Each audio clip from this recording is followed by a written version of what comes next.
Neck stiffness, गर्दन का stiffness जो होता है वो पेशेंट को कब आता है, जब उसके गर्दन के आसपास की जो मांसपेशियां हैं, चाहे आपके सर्वाइकल मसल हैं, आपके अराउंड द शोल्डर्स मसल हैं, उन मांसपेशियों में जब जकड़न आ जाती है, जब टाइटनेस आ जाती है, तब पेशेंट्स को वहाँ पे मूवमेंट में रेस्ट्रिक्शन फील होने लगता है। और जैसे ही लेफ्ट मूवमेंट करेगा या राइट मूवमेंट करेगा या अप्स मूवमेंट करते हैं या डाउन मूवमेंट करते हैं, तो वहाँ पे आपको जाम स्टिफनेस मिलेगी या आपको मूवमेंट रेस्ट्रिक्शन मिलेगा, ऐसा लगेगा कोई पकड़ के मुझे खींच रहा है। तो इसका मतलब है कि आपके सर्वाइकल के जो मसल्स हैं वो बहुत ज़्यादा स्टिफ हो चुके हैं या टाइट हो चुके हैं। उसके लिए आपको स्ट्रेचिंग एक्सरसाइज करनी होती है, और स्ट्रेचिंग एक्सरसाइज को करने से पहले आपको हल्का सा वहाँ पर हीटिंग करना होता है, जिससे हम मसल बेली को हल्का सा हीट करके जब हम उसको स्ट्रेच करेंगे तो उसका सर्कुलेशन अच्छे से हो सके मसल में। तो आपको स्ट्रेचिंग एक्सरसाइज को परफॉर्म करने से पहले आपको एटलीस्ट 5 to 10 मिनट्स उस एरिया के मसल को हीट करना है, वहाँ पे हल्का हल्का आपको हीटिंग करना है, देन आपको स्ट्रेचिंग एक्सरसाइज करती है। तो स्ट्रेचिंग एक्सरसाइज करने के लिए आपको घर पे अगर है तो आपको घर पे सेल्फ स्ट्रेच कैसे करना है, तो अगर आपको अपने इस साइड के, अगर सपोज करिए अगर आपको अपने लेफ्ट साइड की मसल को अगर स्ट्रेच करना है तो आपको इस तरीके से आपने सीधे बैठना है, सीधे बैठने के बाद अपने मूवमेंट को इस तरीके से करना है, साइडली टिल्ट मूवमेंट करना है। और अपने इस वाले हाथ को जो है, अगर मैं अपने लेफ्ट साइड की मसल को स्ट्रेच कर रहा हूँ तो मैंने ऐसे अपनी कान की तरफ हाथ रखना है और ऐसे स्ट्रेच करना है। जैसे ही मैं स्ट्रेच करूँगा और ये मूवमेंट लूँगा तो मेरे पूरे मांसपेशियों में यहाँ से लेके यहाँ तक स्ट्रेच जाएगा। उसको मुझे 5 सेकेंड रोकना है, 1 2 3 4 5, वापस। और ये स्ट्रेचिंग मुझे दिन में 3 बार कर सकता हूँ मैं, अगर मेरे जो सर्वाइकल मसल है या जो गर्दन के मसल है उसमें टाइटनेस है, और हर बार मुझे 5 to 7 रिपीटेशन करना है। अगर मेरे अब दूसरी तरफ अगर मूवमेंट करना है तो सेम मुझे इस तरीके से अपने नेक को टिल्ट करना है और अपने हाथ से मूवमेंट ऐसे करते हुए इसको स्ट्रेच करना है। तो ये है हमारा जो स्ट्रेचिंग है वो ट्रेपेजियस मसल का है और स्टेनोक्लेडोमास्टोइड मसल का है। तो जो साइड में जो मसल्स आते हैं उनका है। ये तो हो गया मेरे साइड, अगर मुझे साइड वाले मसल जो है मेरे नेक के उनको मुझे स्ट्रेच करना है। अब अगर मुझे पीछे के मसल को अपने स्ट्रेच करना है, जो मेरे नेक के पोस्टीरियरली मसल हैं उनको स्ट्रेच करने के लिए मुझे सिंपल, अगर मैं ऐसे बैठा हूँ तो मुझे अपने नेक को 45 डिग्री टिल्ट करना है, और 45 डिग्री टिल्ट करने के बाद मुझे एटलीस्ट 30 to 40 डिग्री मुझे डाउन करना है।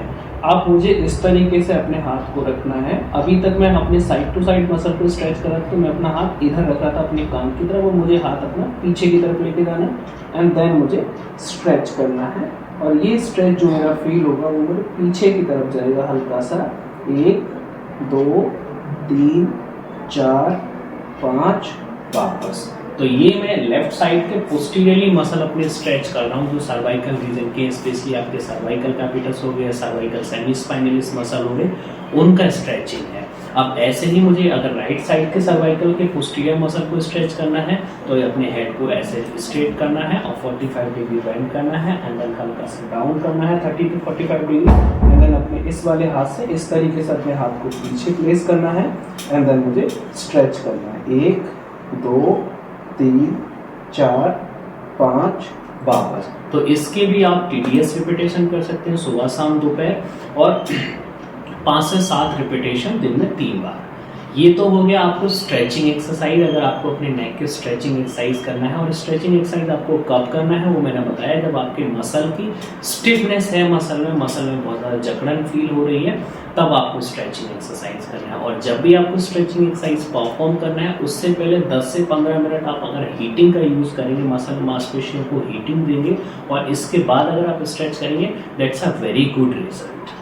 सो ये है स्ट्रेचिंग एक्सरसाइज। अगर किसी मरीज को बहुत ज़्यादा गर्दन में दर्द रहता है बहुत लंबे समय से, चाहे वो सर्वाइकल स्पॉन्डिलाइटिस हो या सर्वाइकल स्पॉन्डाइलोसिस हो या फिर आपको सर्वाइकल स्पॉन्डाइलोलिस्थेसिस हो, तो आप मुझसे 1-to-1 कंसल्टेशन करने के लिए, फ़ोन कंसल्टेशन करने के लिए दिए गए नंबर्स पे आप मुझे कॉल कर सकते हैं। अपॉइंटमेंट बुक करके आप मुझे कंसल्ट कर सकते हैं, फ़ोन कंसल्टेशन।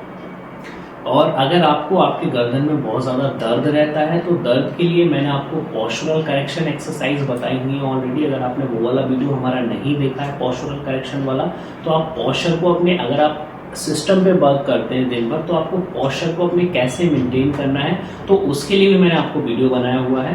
तो जिन लोगों का सिस्टम पे वर्क है बहुत ज़्यादा, ये चाहे वो लैपटॉप पे वर्क करते हैं, कंप्यूटर पे वर्क करते हैं, या बहुत ज़्यादा आपका जो काम है वो मोबाइल पे है, तो आपको अपने जो नेक के मसल हैं और जो अपने शोल्डर्स का मूवमेंट, जो राउंडेड शोल्डर मूवमेंट हो जाता है, उसको अपने पोस्चर को कैसे आपको करेक्ट करना है।